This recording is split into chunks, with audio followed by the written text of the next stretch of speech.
Salut les navigateurs, j'espère que vous allez bien. Petit retour en arrière. Dans mon enfance, vers mes 9 ans, je fis ma communion comme beaucoup de mes amis. Ce jour-là, ma grand-mère m'amena chez le coiffeur pour une coupe totalement traumatisante. Cantiques à chanter, bougies dans le vent et autres hosties à prendre dans une atmosphère solennelle d'église. Une épreuve quand on est un gosse et qu'on préfère jouer au ballon ou construire des cabanes dans les bois avec ses copains. Mais je mentirais si je vous cachais que je n'avais qu'une chose en tête comme tous les gosses lors de leur communion, les cadeaux. Je reçus pour l'occasion quelques films en VHS, une gourmette, mon premier VTT et surtout la NES, avec Tortue Ninja. Pas le nouveau qui va bientôt sortir. Quoi, vous saviez pas? La licence avec le look rétro des tortues semble respectée. Il devrait sortir courant 2021, sur PC et console. Moi j'ai hâte. Et vous? Non, moi j'ai reçu le bon vieux classique sur la NES. Ah voilà, c'est ça qu'on aime. Des jeux impossibles à finir pour un gosse de 10 ans. Nous avions passé plusieurs jours dessus, en compagnie de nos 4 tortues. Après une semaine à saigner le jeu, je me décida à lâcher un peu ma NES et à regarder les films que l'on m'avait offerts. Il y avait Les Visiteurs. Cool. On a mordu avec ses tripes. Indiana Jones et la dernière croisade. Cool. Et Willow.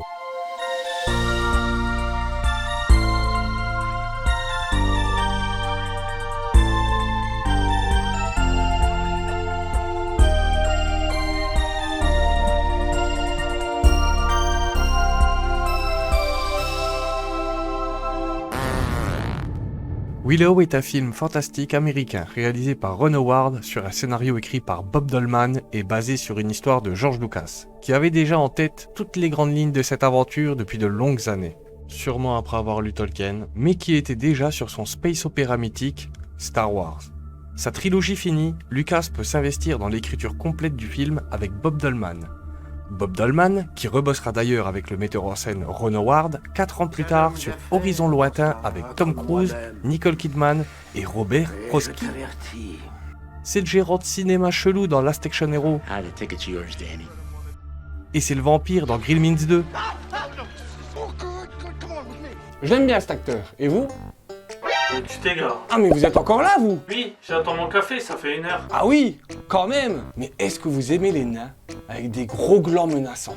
Quoi? Tu vois ce gland? Je te le lance et tu te changes en pierre. Au secours, il y a un pec qui me menace, il a un gland dans la main. Les cabrioles à l'épée. Ah, ça j'aime bien. L'obsession de Lucas pour les descentes en luge dans ses films.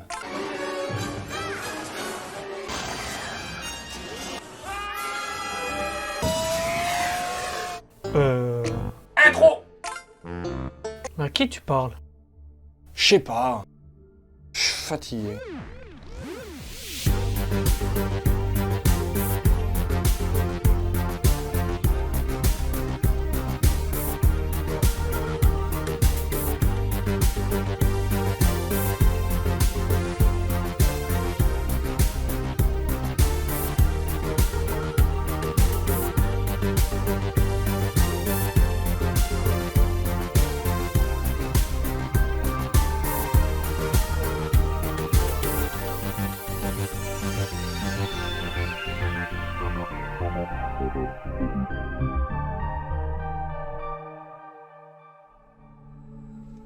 Willow est sorti le 2 novembre 1988, soit 2 ans avant Les Affranchis, 2 mois après Piège de cristal, 3 ans après Retour vers le futur et 5 ans avant Jurassic Park.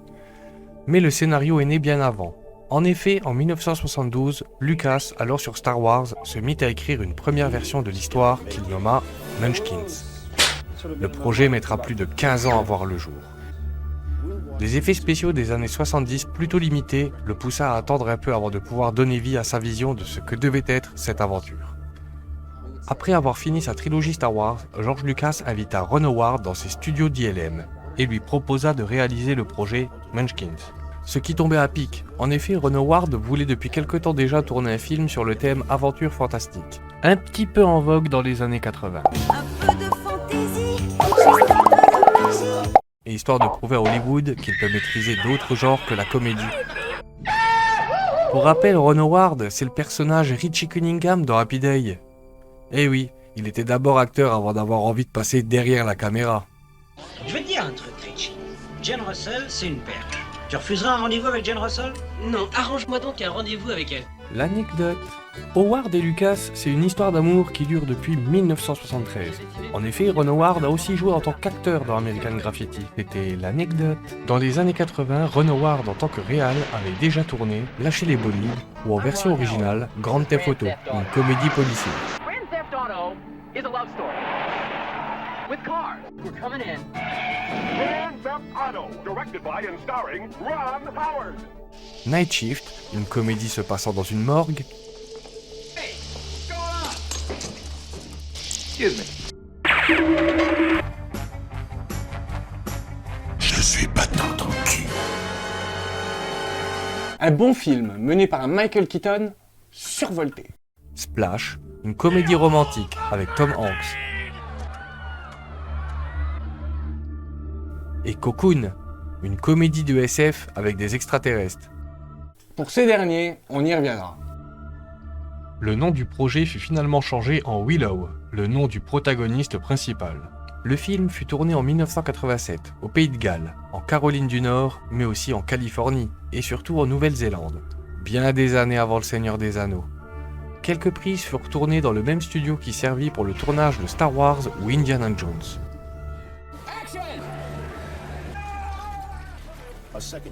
La production coûta 35 millions de dollars, et le film en rapporta 57. Il fut considéré comme un échec pour Lucas qui voulait en faire une saga. Willow, comme Blade Runner, fonctionnera néanmoins bien mieux lors de sa sortie en VHS, devenant au fil des années culte pour beaucoup. Mount Caldrona, that a snow camp of skin-covered tents. Le choix de l'acteur Warwick Davis pour incarner le héros du film Willow fut une évidence pour Lucas, qu'il avait découvert sur Star Wars. Et oui, l'acteur incarnait Wicket, un Ewok d'une tribu vivant sur la lune forestière d'Andorre dans Le Retour du Jedi. Warwick Davis avait notamment aussi déjà joué dans Labyrinthe, une autre production de George Lucas. Un acteur que j'apprécie énormément. Pour incarner Mad Martigan, le guerrier qui va soutenir le protagoniste principal, George Lucas et Ron Howard choisissent Val Kilmer, qui venait de terminer 2 ans avant le tournage de Top Gun. Il était apparemment un peu en compétition avec Tom Cruise sur ce dernier. Val Kilmer qui nous offre dans Willow une belle performance. Mélange de cabriole, niaiserie maladroite et combat à l'épée de bonne facture. Il fait le job. Même si j'avoue qu'il n'a pas l'air d'avoir en fait grand chose à dire sur son personnage au final. Well, Mad Mardigan is a warrior on Warrior Skid Row. Being he's swordless and horseless and armyless and castleless. And he hasn't had a haircut in years. L'anecdote.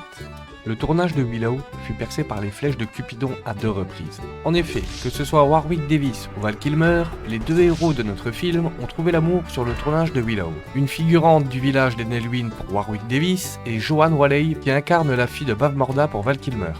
C'était l'anecdote. Le reste du casting est plutôt banal et sans grande saveur. Passons à l'histoire. Notre film s'ouvre sur un gros texte avec un bébé qui chiale. On a vu meilleur début.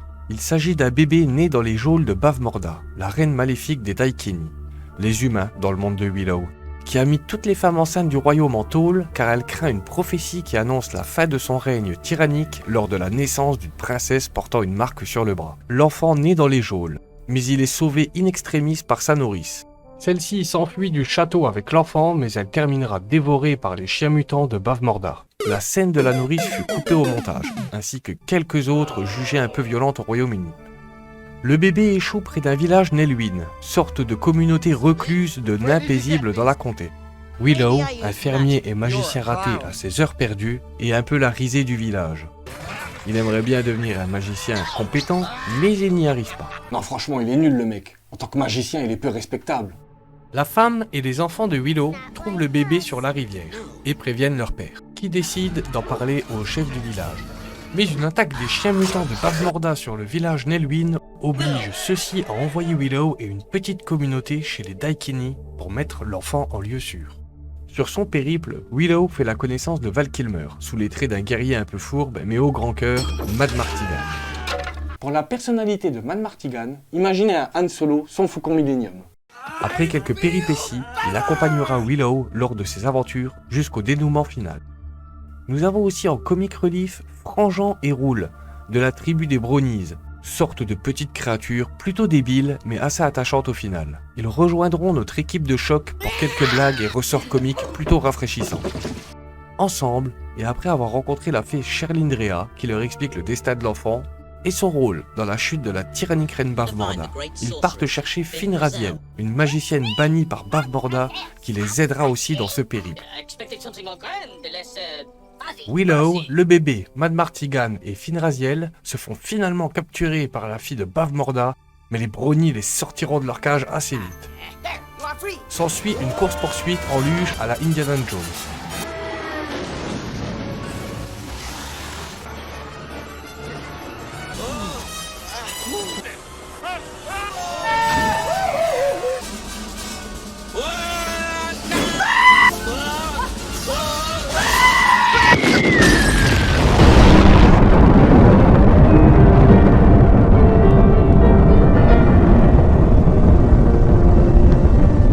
Après leur évasion en luge, nos héros arrivent enfin à Tir Asleen. Bavmorda a maudit le lieu. Les trolls débarquent, les troupes de Bavmorda aussi, et un joyeux foutoir général s'engage. Nous découvrons lors de ces scènes des effets spéciaux qui à notre époque paraissent plutôt datés. Ça pique un peu les yeux, notamment lors de la bataille contre l'hydre dragon à 2 têtes. The Eborsisk, qui représente en fait la contraction du nom de 2 critiques cinéma américains de l'époque, Ebert et Siskel, taclés gentiment sur ce film.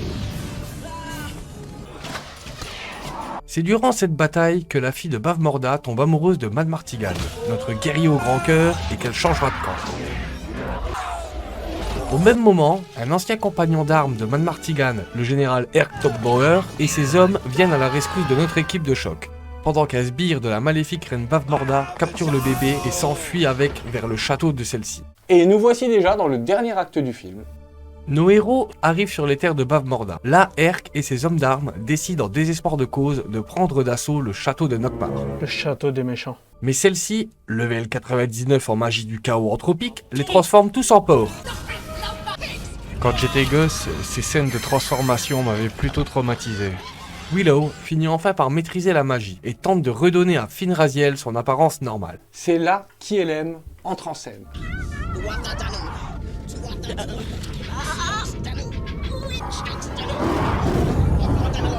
L'anecdote. Willow fut le premier film à utiliser le procédé de morphing, développé par la société de George Lucas, ILM, procédé réutilisé par la suite dans le clip Black or White de Michael Jackson et dans bien d'autres films.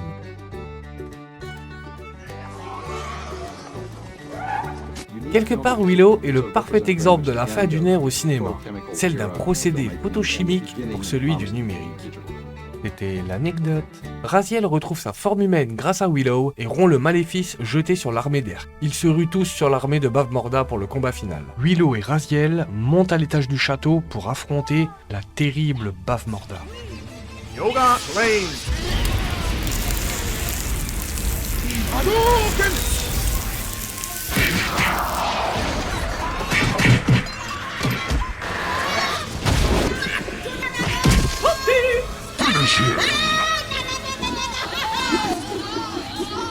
Après un combat de femmes dans la boue, Willow finira la reine maléfique à coup de tatane pointure 32 dans la tranche de Bavmorda, qui mourra par la faute d'Emmett Brown, qui joindra les 2 câbles électriques pour... Quoi? Ouais, le combat de fin, il est un peu pourri. Je l'ai modifié. Je préfère. Bref, au final, Bavmorda mord la poussière, le bébé est sauvé, la fille de Bavmorda devenue gentille et Madmartigan l'adopte. Et Willow reçoit un bouquin de magie pourri en récompense. Willow rentre enfin retrouver les siens, son crush s'acquiert et devient par la même occasion un très bon magicien comme il l'a toujours voulu. Un dernier point tout de même à voir.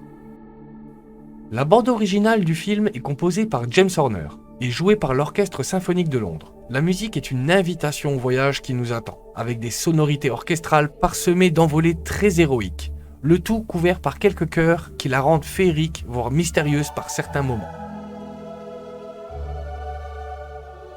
James Horner composera des années plus tard les musiques d'Avatar pour Cameron, et reprendra quelques sonorités sur celles utilisées dans Willow.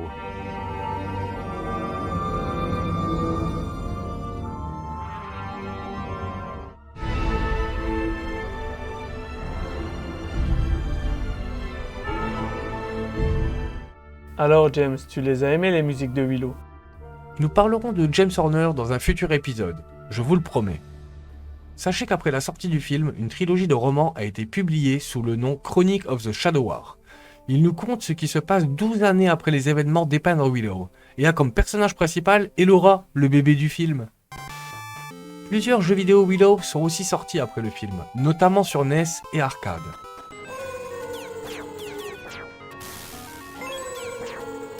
Enfin, le 10 décembre 2020, Lucasfilm annonce une série Willow qui verra, on l'espère, le jour sur Disney+ en 2022.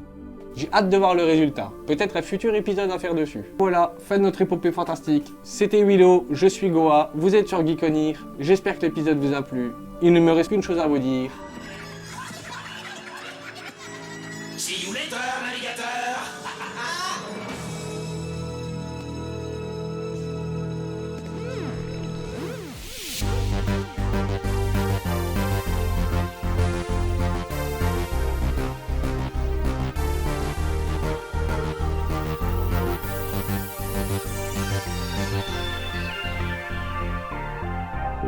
Thank you.